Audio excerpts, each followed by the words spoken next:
Hi guys, this is Tisa. Thank you so much for coming back to my channel.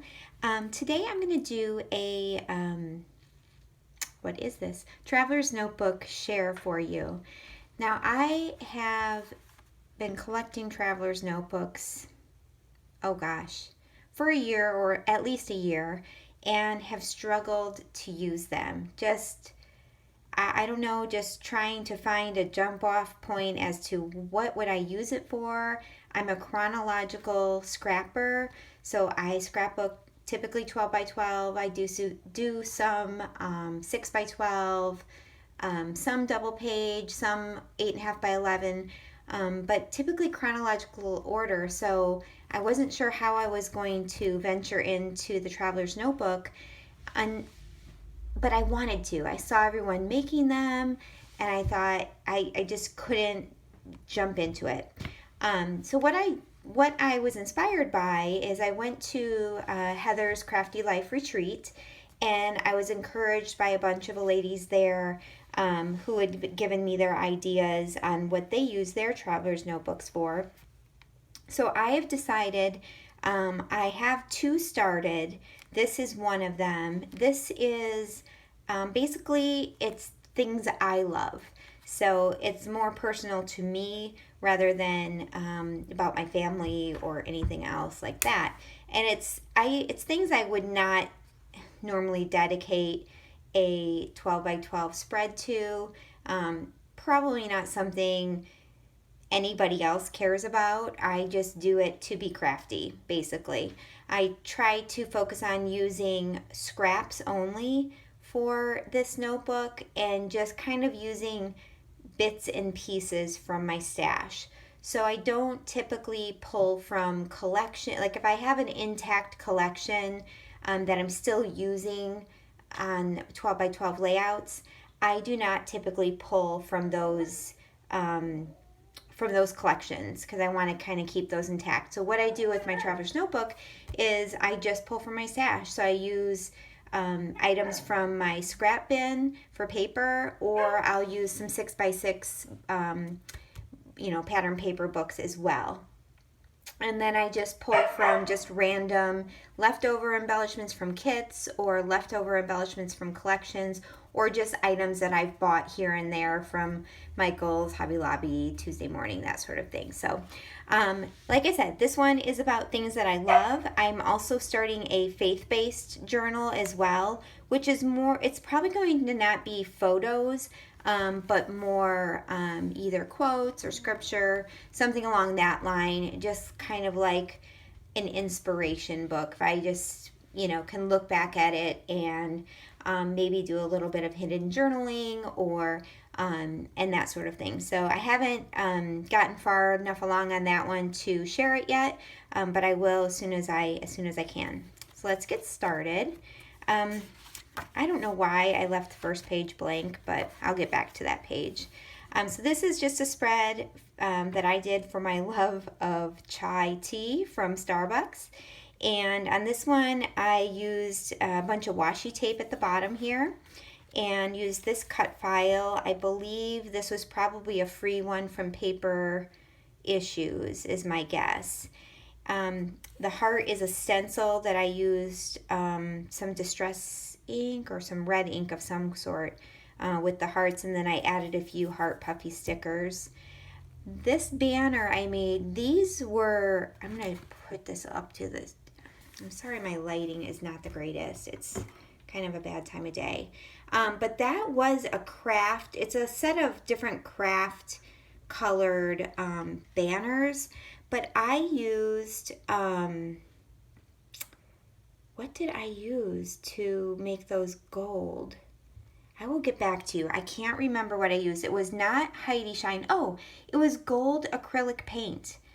Just from like the cheap acrylic paint section in Michael's. And I used that and painted it on gold, and I love how it turned out. I thought it turned out really cute. And then I just did a little bit of journaling here. I said, I'm not a coffee girl, but it's hard to resist a chai latte.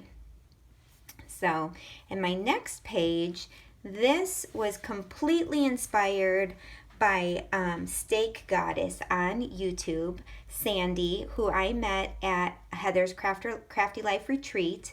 She did this amazing ice cream cone cut file, and hers was huge. It took up half of a 12 by 12 page.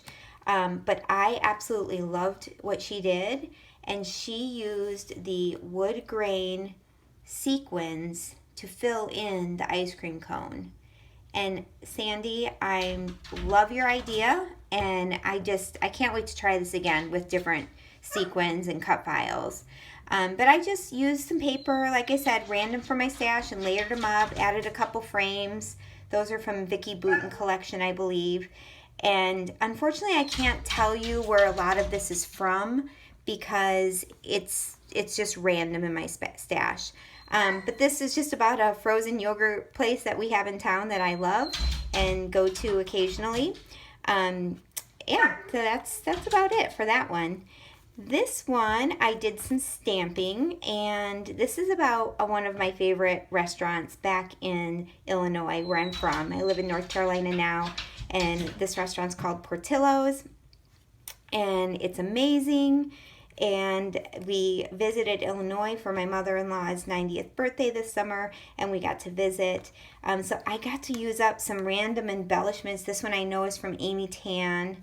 This is from a dear Lizzie. I can't remember what collection. And then again, just old random papers. This is from an Amy Tan sticker book. And then I just used some stamping and stamped across just some different words: favorite, delicious, let's eat, yum, and just did some repetitive stamping there, and I love how that turned out.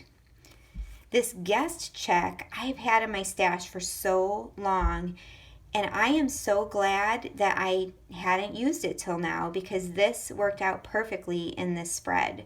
It's one of those things where it's one of those things I'm so glad I didn't use it. Usually, I'm not much of a hoarder. I don't hold on to things. You know, if I like it, I use it. That's typically what I do. But this one, I'm so glad I still had. So this one, sorry it got so bright on you. But this one, I played around just with some Dylusions paint for the background. And I used the pink one. I think it is Cherry Pie. And just the white one, and I just did some dry brush strokes where I did the pink, and then I dipped the pink brush into a little bit of the white and did kind of that back and forth. And then I watered down some acrylic paint and did some splatters. This one has no pattern paper. I used a little bit of tracing paper to back my photo, which I love doing. I have a really hard time cutting tissue paper straight, and the tracing paper, it kind of has the look of tissue paper, but it's easy to cut. This one I use mostly the stickers. They're kind of those clear stickers from the Amy Tangerine sticker book.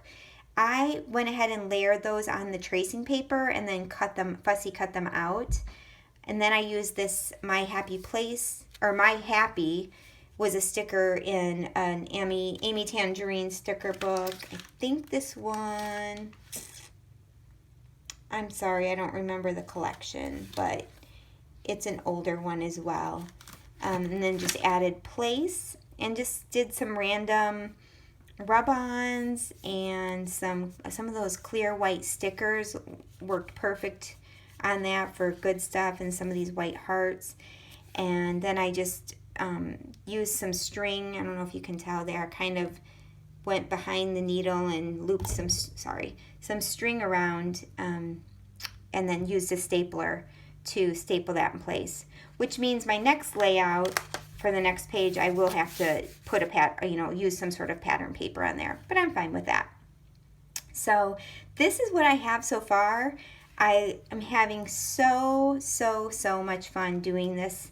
Just small scale little layouts. They don't take long. I try not to put too much thought or too much pressure on myself when creating these. And it gives me a chance, if I want to just come into my craft room for 15-20 minutes and get something done, this allows me to do that. So I hope you enjoyed my process. Well, I guess it's not a process, my share here. If you have any questions, feel free to post them below and I will do my best to answer them. And if you're not already a subscriber, I would love for you to to subscribe and hit the like button if you liked this video. And hopefully I'll get some more videos up here for you shortly. Hope you all have a great day. Thanks, guys. Bye-bye.